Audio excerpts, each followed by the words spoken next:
New York সিটির নবনির্বাচিত mayor Zoran মামদানির সঙ্গে কাজ করতে সম্মত হয়েছেন NYPD commissioner Jessica টিশ।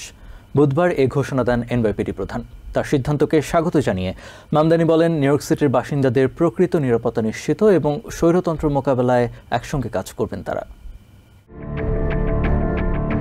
Zoran Mamdani আগেই ঘোষণা দিয়েছিলেন, নির্বাচিত হলে বর্তমান কমিশনার জেসিকা টিশই থাকবেন এনওয়াইপিডির দায়িত্বে। তবে ডেমোক্রেটিক সোশ্যালিস্ট মামদানির নানা আলোচিত নীতির সাথে একমত না হওয়ায় জেসিকা নিজে এই দায়িত্ব পালনে সম্মত হবেন কিনা তা নিয়ে চলছিল নানা আলোচনা।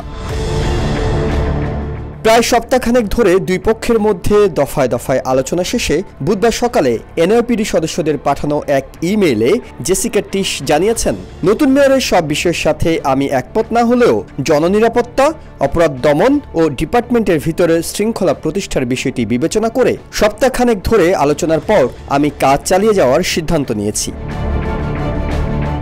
এরপরই দুজনকে প্রথমবারের মতো একসাথে দেখা যায় বুধবার সকালে। লোয়ার ম্যানহাটনের পুলিশ মেমোরিয়ালে সম্মাননা জানান জোরান মামদানি ও জেসিকা টিশ। তবে এ সময় রাজনীতি কিংবা নিয়োগ নিয়ে কোনো কথা বলতে রাজি হননি জেসিকা।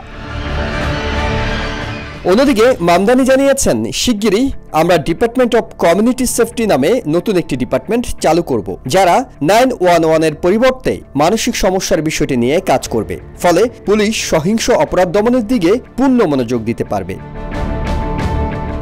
পরে ফিক্স 11-এর এক অনুষ্ঠানে যোগ দিয়ে মামদানি জানান, ভিন্নমত থাকলেও জেসিকা টিশ তার প্রশাসনের কাজে গুরুত্বপূর্ণ ভূমিকা রাখবেন।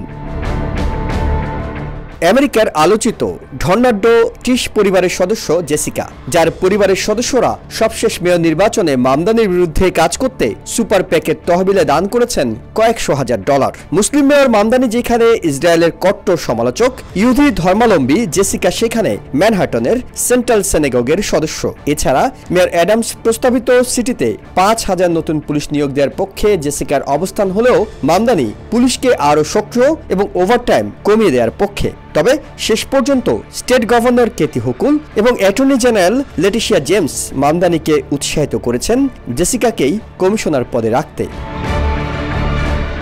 ইহসান Jewel, TVN 24, New York. New York থেকে সম্প্রচারিত TVN 24 টেলিভিশন বিশ্বজুড়ে বাঙালির কণ্ঠস্বর।